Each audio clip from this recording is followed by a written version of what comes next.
first time today in the Freightliner. Spent all day in the pickup truck, and time now is already 2 o'clock. So from 7 to 2 I was in the pickup truck. Moved a lot of scaffolding, then a tow behind compressor. Then they gave me a delivery for a very weird looking machine I never knew existed, which is called a power ladder climber, which is like a pallet jack that can walk up and down the stairs by itself when you push the two buttons up and down. It basically has a little electric motor. So I'm telling you, the company I work for, they have some very unusual machines, basically for every type of need you can have when dealing with construction. And I think all I did was basically scaffolding the compressor and this walking thing, and then I took lunch, and my next one right now I'm on a nice road trip, pretty much 40 kilometers going south and east on Trans-Canada 1 to Chestermere, which is a suburb of Calgary in the east, and I'm picking up one of my favorite machines, a skid steer with a 68-inch tooth bucket. And then after that, to double my fun, because I told the dispatcher, I said, for me the bigger the better. The bigger machine, I just get more joy out of it. Okay, so give me big machines. But of course, we don't have very big machines. The biggest is probably weighs 10,000 pounds. I don't know. So on the way back, I'm stopping at the Bobcat dealer, and I'm picking up a machine I dropped off there a couple of weeks ago for repairs. It had some, basically it was kind of like, I know in Russian it's called detonация. Basically the engine was shaking and refusing to shut down, you know, when you turn the key off. And so they just finished the repairs, and they told us we can go and pick it up. And so this is the ring road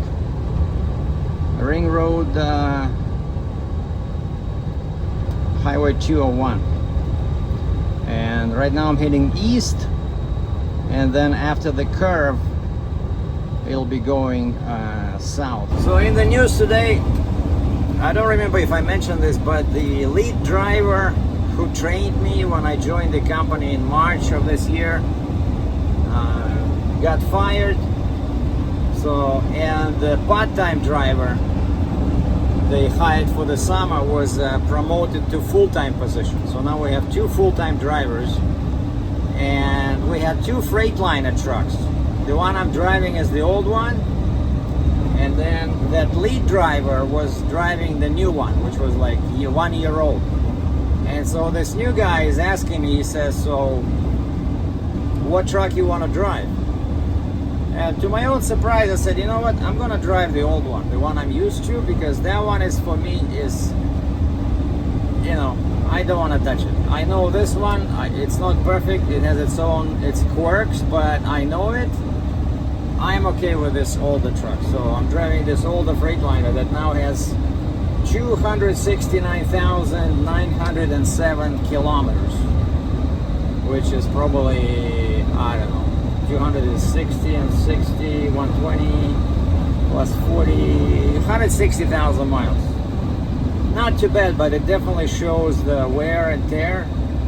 But there's a couple of things I mentioned to the boss, and they said they'll take care of it at the next oil change. And then the one turn signal bulb burned out. We replaced it, so now everything works. All the lights are working. The engine pulls good. Like, this thing has no governor.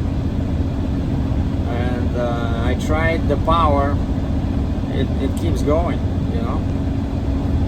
And so, yeah, so the guy got fired, and the management asked me to alternate Saturdays again. So remember before, that's how they hired me. They said every second Saturday I'll be working, like a full shift, which gives me more hours and an opportunity to earn some overtime at 1.5, you know. But then when they hired this part-time driver, they stopped that with me, because the part-time driver was working Thursday, Friday, Saturday.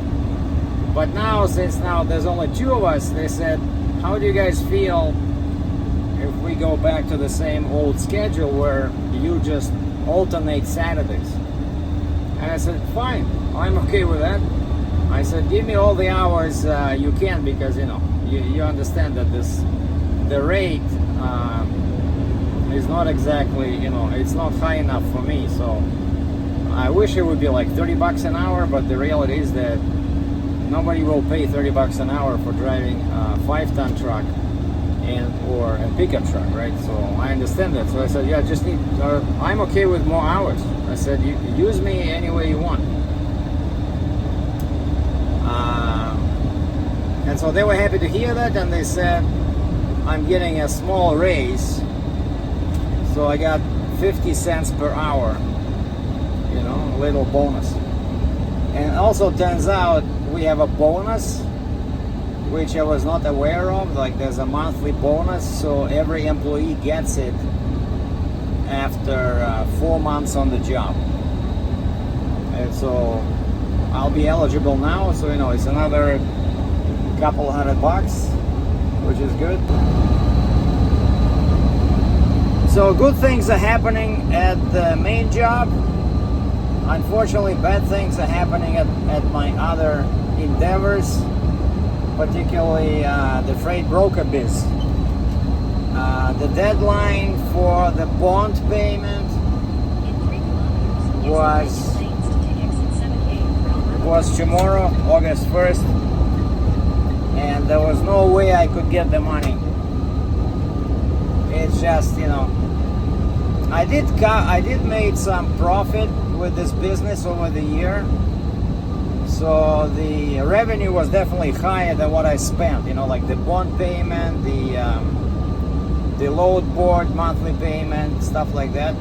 So I did make money, but it's just the customers are few and far between, and the last one I had, I thought he was a good guy, but he just got a company name out of me, and I'm guessing he hired the carrier directly, and he just sucked all the juices out of me in regards to how to cross the border, because he bought a machine in Canada and he's from Michigan. And so shame on this guy who basically used my knowledge and my services for free and then disappeared and stopped answering emails. I didn't even try calling him because it's useless. So anyway, I went online and I used the same trick I did with my trucking authority. I put my broker DOT number as out of business, inactive. Otherwise, you know, this, you have to pay for renewals. There's all kinds of things, right? So you need to make sure that your number is up to date. And so I just submitted that MCS 150, and then I emailed the bond company. I said I will not be buying the bond, and they surprised me by saying that you owe us the cancellation fee, which was laid out in the contract, and the cancellation fee is $250 US.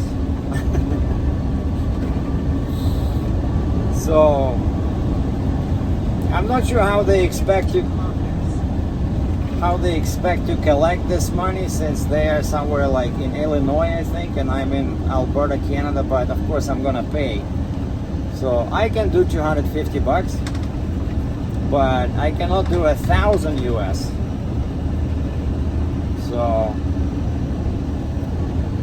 and unfortunately, you know, Saturday was the best day to do Uber and Lyft.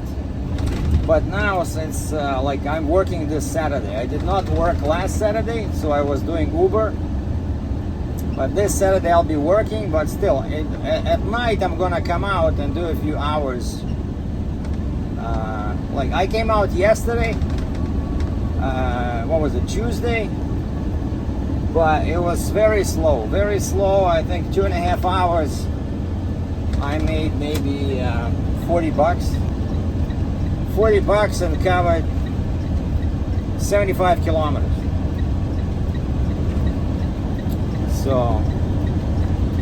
So yeah, I don't think it'll work as a standalone gig, you know, which of course would be nice, just to be able to do, you know, to be your own boss and you work when you want. So if I don't feel like working, I stay at home. You know, I really I enjoyed the self-employed business model, but I don't think, like here, right, I make more money and I don't burn any gas out, you know, I don't use gas that I have to pay for, right? So this is definitely more lucrative, and of course there's benefits, there's bonuses, you know. There may be some opportunities in the future because the management seems to like me as a worker, because, you know, I do okay. I try to be a good driver, you know, show some initiative, you know, be proactive, and of course show good customer service, you know, don't be an asshole when talking to customers, right? So just be nice, be helpful. If they ask questions, try to answer them, you know. So it's all basically what I did when I was a trucker with my own authority, right? You have to take care of business, you have to take care of customers. But on the Uber front, what I did, I noticed that I had one ride which qualified as comfort. And then Uber sent me an email and they said, congratulations on your first comfort ride. And I was not sure what they were talking about, but then I checked my earnings and I saw that the comfort, it was, instead of Uber X, it was Uber X Comfort. And the customer paid maybe 50% more, 50% more, you know, so I made more money. And which reminded me, I always wanted to learn what other vehicle classes are available in Alberta. Like, let's say I win a lottery or something and I can go buy a, you know, big SUV or a minivan with 6 seats, you know. So then I can do Uber XL, right? Or maybe there's some other type of a vehicle. So I called them today during lunch break. I said, guys, I have a question. How can I increase my revenue? How can I get rides where passengers pay more than the basic Uber X rate? And support says, oh, what vehicle do you plan to purchase? You tell us the, you know, make, model, and year, and I will look it up and see what class it qualifies for. I said, no. I'm asking you. You tell me what guidelines you guys use. Like, what qualifies as comfort or XL? What do I need? Or you tell me make and model. I said, okay, Chrysler Pacifica, 6 seats. She starts typing on her computer. She says, yeah, Chrysler Pacifica qualifies as Uber XL. And Uber XL should be like almost twice the rate. Of course, people not gonna hire you all the time as XL, you know. Maybe 80% they will hire you as Uber X, even though you have a 6-seat, you know, minivan. But then maybe 20% you will get somebody needs somebody has lots of luggage going to the airport, or they have a group of people where they need 6 seats, so you can make some extra money, right? Why not? And then she also told me there's another class of a vehicle which also pays more than Uber X, and in different countries it's known under different names, but basically it's like a premier, you know, luxury sedan, right? If you have like a luxury sedan, I think in UK they call it Uber Black, then you can also make more money. And again, I asked her for guidelines. She would not give them to me. She says, give me a make and model of a vehicle you plan to purchase. And I'm like, what the, how am I supposed to know what vehicle to purchase to qualify for this? But I mean, they're very hard to talk to, you know? Like, they speak English, but they don't speak English, you know? They don't understand what you're trying to say. So anyway, she says, give me a make and model. I said, okay, Lexus. I said, Lexus, Audi, Mercedes. And she said, okay, Lexus. All right, Lexus SE. Lexus SE of 2020 or younger would qualify for this special class. And I'm not very familiar with, you know, Lexus vehicles, so I said, is that a SUV or what is it? Lexus SE, what is that? She says, no, it's a premium car, just a car. Okay, so now I have something to think about, you know. So if I want to do this, if I want to continue doing this, I was thinking maybe of getting like a, you know, like a dedicated vehicle. Then it's way easier to file taxes if you only use that vehicle for Uber. You know, you don't use it for personal use, for, you know, for yourself. And then maybe get either a big minivan or big SUV, or something like from the movie Transporter, you know, like some crazy Audi or Mercedes. But basically, I go by what I learned a long time ago, that your income when you're dealing with sales or when you are self-employed, it's true 100%. But I'm not smart enough to come up with this by myself. I learned it from a book I read about sales and different techniques. And the rule is that your income will always try to mimic the income of your customers. So basically, let's say if I do Uber taxi and I carry students, you know, or homeless people, then my income will be either zero or, I don't know, $20,000 a year, because it will try to equal the income of my customers. And it's always in sales, it's like this. So let's say if you're selling cars, right? If you're selling cars to teachers, your income as a sales guy will be close to that of an average teacher. But if you're selling cars in 800 meters, turn right onto Township Road 2418. To, you know, presidents of corporations, and instead of a Honda Civic, a guy buys an Audi or, you know, Mercedes or Lexus. But again, your customer is rich, so you'll be rich as well, right? And so that's my thinking. I'm always trying to get to the top of the game whatever I do, you know, like trucking, I try to get to the top. That's what I did with RGN, but yeah, it's just expenses were crazy, too many expenses. But here I'm thinking, if my customer, when I'm doing Uber, is if my customer is some kind of a millionaire, then, you know, doesn't want to drive his own car and he goes to the airport, and maybe he'll want to hire, you know, a taxi, but Uber is definitely better because cars are newer, right? So, but maybe instead of, you know, typical Uber X, he wants something with a little bit extra, you know, some nice big, maybe German automobile, you know. So I'm pretty sure that the rate will be higher,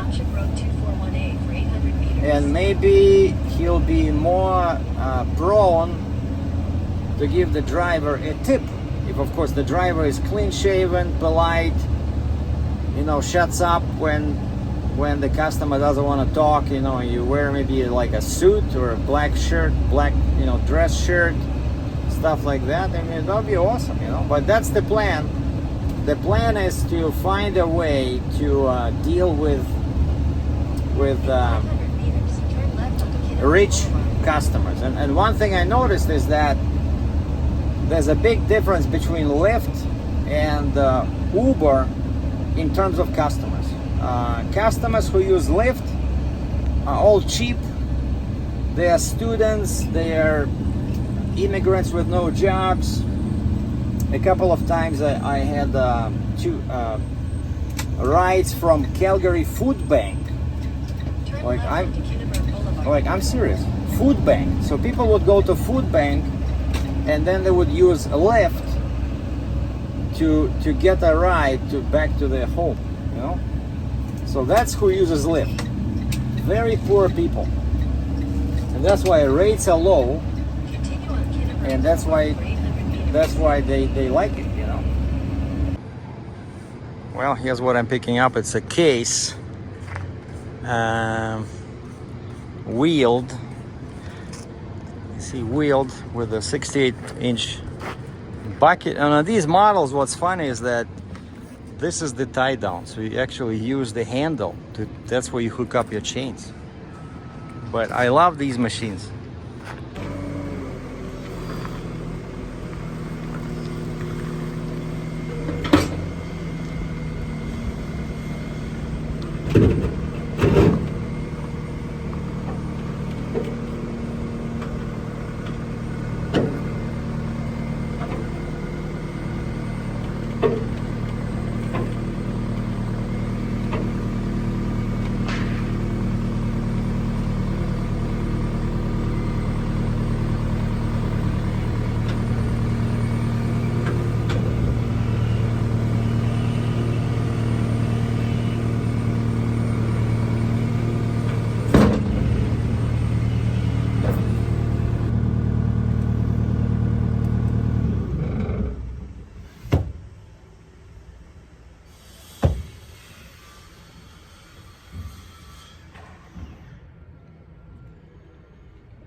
Yeah, sorry, it took a while because the controls were for some reason switched to H and I'm used to ISO, and you can only switch when it's in the parking brake and hydraulics is disabled. So I was fooling around with that. Finally I managed to switch it to ISO, so now we're good. I really like trips like these, you know, where you get out of the city and go for kind of like a little road trip. And these country roads actually are pretty good over here. Quite often they are better than the roads inside the city where there's chunks of 600 pavement meters, are just turn left missing. onto Range Road 283. So now I am on my way to pick up the walk behind mini track loader, the one that's been in repairs, and bring it back to a yard so we can rent it out to another happy customer.